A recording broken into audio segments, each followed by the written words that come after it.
$2. That's what your vote is worth to the California Democrat machine.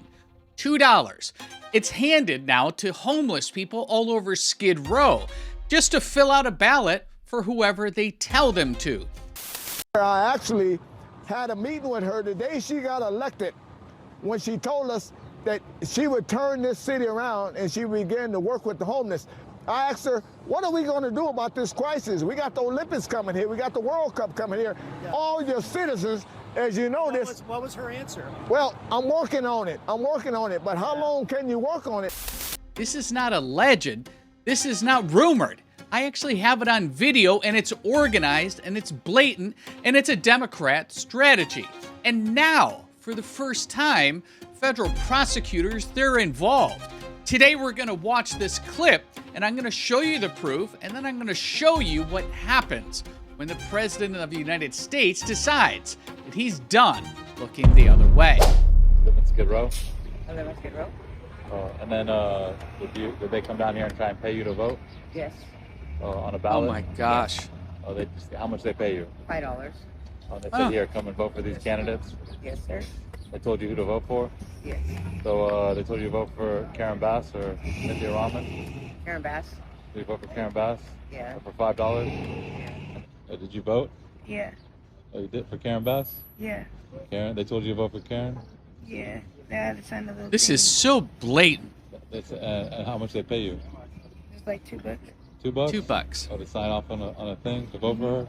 Yeah. So they say, oh, do you want to vote for Karen or Nithya? Or they just really tell you to vote for Karen, huh? But it was really vote her, man. They gave you an optional choice, but they tell you who they want you to vote for.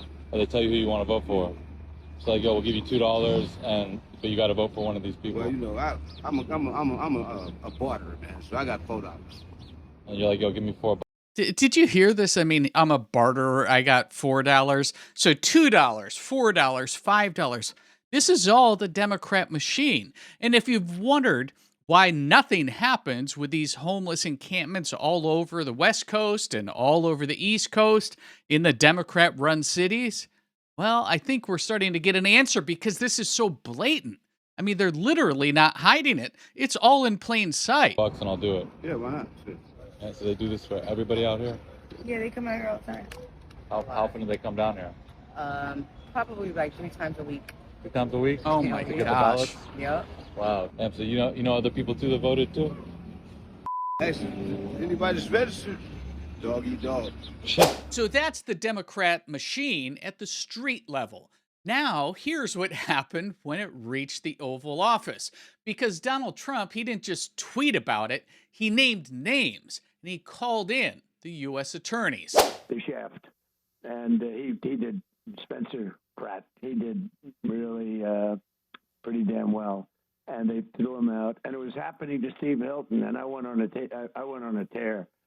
And they said it was going to be 2 weeks, and they'll know about Hilton, whether or not he's going to make it. I went on such a tear that they approved it immediately. They approved Steve. It's such a rigged deal. It's so crazy. They approved him so fast because everybody was watching. And he was leading, and it was leading by a lot. And you saw his lead was dissipating rapidly. Yeah. They were taking it away from him just like they took it away from the kid. And I went on a tear. And by the way, we have the U.S. attorneys looking at it. And the 2 weeks said all of a sudden, we have a surprise. Steve Hilton won. And he did win.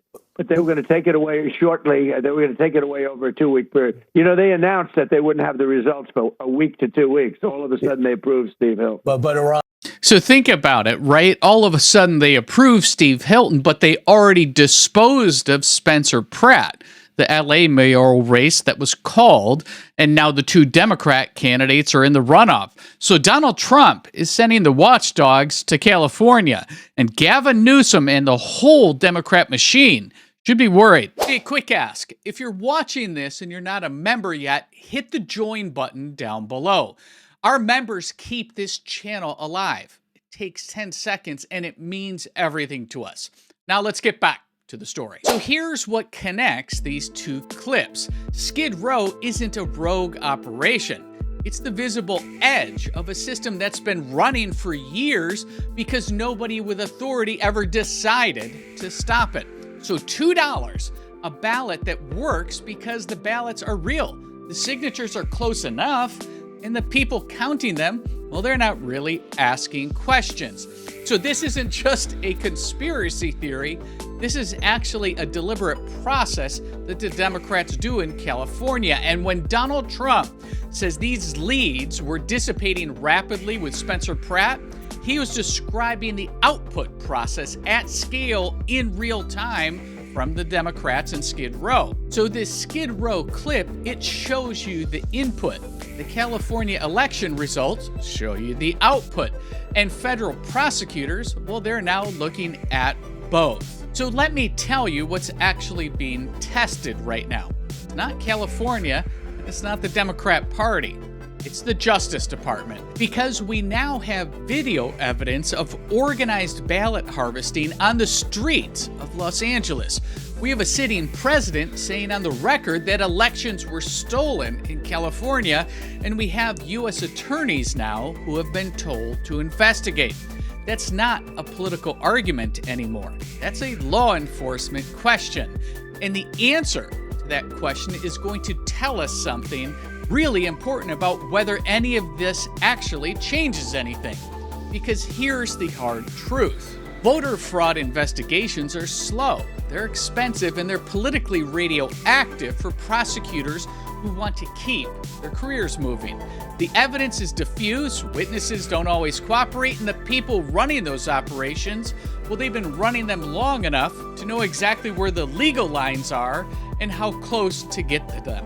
So now $2 a ballot, it's not an accident because it's actually now priced beneath really the threshold that anybody would want to prosecute.